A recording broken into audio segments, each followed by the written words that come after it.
Hey everybody, and welcome back to Droobz Vids, and today we're going to be taking a closer look at the Tanjiro Nendoroid from Demon Slayer.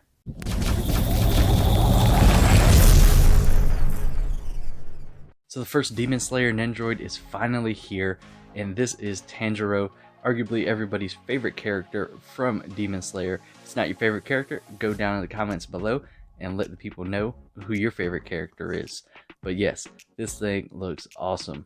I really do enjoy kind of all the box art they did there. It looks really nice, and the colors look fantastic on this. And I'm excited to finally get this in because this is actually one of the Nendoroid sets, if you would, that I pre-ordered all 4 of them that they have currently on pre-order or coming out. I'm not sure if we're going to see more in the future, but it would be cool if we did. And depending on the character, we'll see if I get those.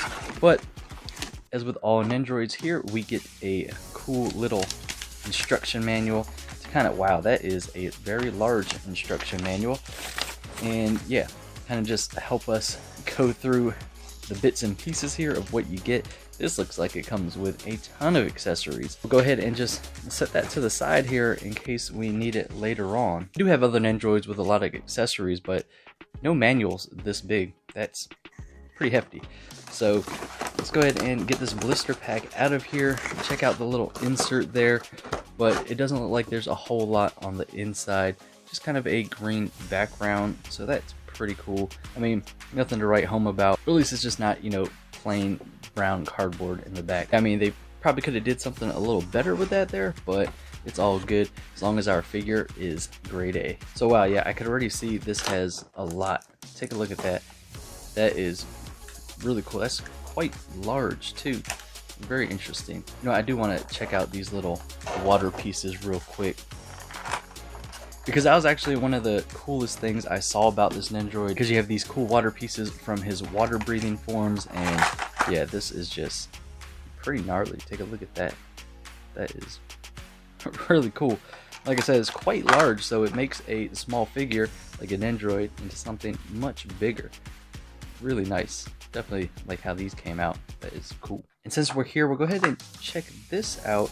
That's weird because usually we get a little clip. Well, I already messed that up, but we usually get a little peg to stick in his back for a stand. So I'm wondering if we get this now, if this is gonna start coming with Nendoroids, or it's just for this particular one. And we got another little piece here, and I'm guessing that has something to do with the water effects. And taking a look at the base, we got so we do have our regular back piece. So yeah, that's a relief, because I don't know how well this will work. So this is probably going to be for some of that water effect as well. And then we always have our standard base here with an extra peg in case, you know, we break something. So that's always nice to have. But moving on to the actual figure itself, you know what? There actually isn't a whole lot of accessories. That's crazy. That manual is so big and there's not a whole lot of accessories. I guess maybe putting that water stuff together might be, you know, kind of intricate, so I'll mess around with that. So let's take a look at this figure too, because definitely want to check that out. You know, we got the plastic pieces that protect his paint job, and we'll just go ahead and remove this. Oh, it's actually one full piece. Usually it's a separate piece for the face and then one under the neck, but it is a whole thing there. So we're gonna have to remove a bit of his hair to get that off the front of his face first. So there we go, and then we're gonna have to, you know, put this back and decapitate Tanjiro here. Mitsuko would be so upset with me, but here we go. Remove that. And as always with a new figure, you do want to be careful when you are removing these and, you know, changing parts out with the joints and stuff like that, because you don't want to break anything on your brand new figure. So take it easy when you first get it and just try to work it out. And there we go, we are all in. So taking a look at the actual figure itself, straight out the box with the plastic off, this thing looks really good. All the colors look fantastic. Look at that, even the little earrings there came out really good. Man, that hair, really nice job with the paint there. It'd be nice if he had the body with just the uniform, so you get that cool kanji on the back there. It says Demon Slayer Corps. That would have been awesome, but I could see maybe in the future coming out with a version like that, but for now we don't got it. He does have his little sheath there on his hip already, but it does look like you could put this little hilt that we have in here into it, so it looks like he has his sword sheathed. So there we go, that looks pretty nice. let's go ahead and take a look at some of the other things we get as well. So our first extra faceplate we got here is him with kind of a angry face, or you know, one of those frustrated faces when he's fighting somebody that's much stronger than him, which is virtually all the time.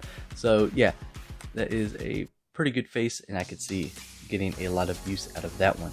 And our second faceplate here is the good old Nezuko faceplate, or you know, anytime Nezuko does something or he sees Nezuko, he kind of has this real, you know, kind of happy face, because it is his sister, so you know, definitely has much love for her, and you know, kind of has, you know, a really good attitude towards her. So that's kind of what that is. Definitely a good face, and one to use if you do have the Nezuko Nendoroid as well. So as far as other accessory goes, it looks like we got just a few here. We have his sword, pretty cool. I mean, you know, pretty simple to just paint that black, but I mean, that's the color of his sword, so definitely a nice little piece there. You do have some little silver highlights and stuff like that. It came out really good. There's no overpainting. Definitely a nice job there on that. It looks like we got what would be another leg here, or part of a leg, so you could swap out one of them into a more dynamic pose. And speaking of dynamic poses, it looks like we got a few other arms to use, so that way we could put him in some sword holding poses or just some action poses in general. And it looks like we have an open hand one with his arm kind of stretched out forward. So that's a nice little addition there. And we do have an extra little bit of arm or wrist maybe. So that's cool to have as well. So yeah, I mean, aside from the water components we have actually really few accessories. This guy's me really intrigued on that huge instruction manual we got earlier. But yeah, this is pretty much it as far as we go. We don't have too much here, so I'm gonna go ahead and swap some parts out, put some things together, hit you guys with a few poses, and I'll see you in just a bit. Blow on the dice, roll it down the table for the first time. Take a risk, take a chance, take a sip just to ease my mind. I'm fed up, I'm about to blow up. It takes a little time for it to show up. On my way up, before I give up. Crush has gotta survive, 'cause I'm falling, falling, falling. So there you have it, folks. That was the Tanjiro Nendoroid from Demon Slayer, and man, what could I say? Good Smile knocked it out the park again. This thing is so intricate. I understand now why that instruction manual was so big. Putting together the water wheel there for his water breathing was actually quite difficult to get that all set up and get the poses for it. It was really, really tough, but the instructions did help a lot. But with that being said, this guy is awesome. I really do enjoy this one, and I can't wait to get the rest of the set of Demon Slayer Nendoroids in. So if you picked up this Demon Slayer Nendoroid, let me know down in the comments below how you liked it. So yeah, folks, that's going to wrap it up for this video. If you guys liked it, give it a thumbs up. If you want to see more content, hit that subscribe button, and I'll see you on the next video.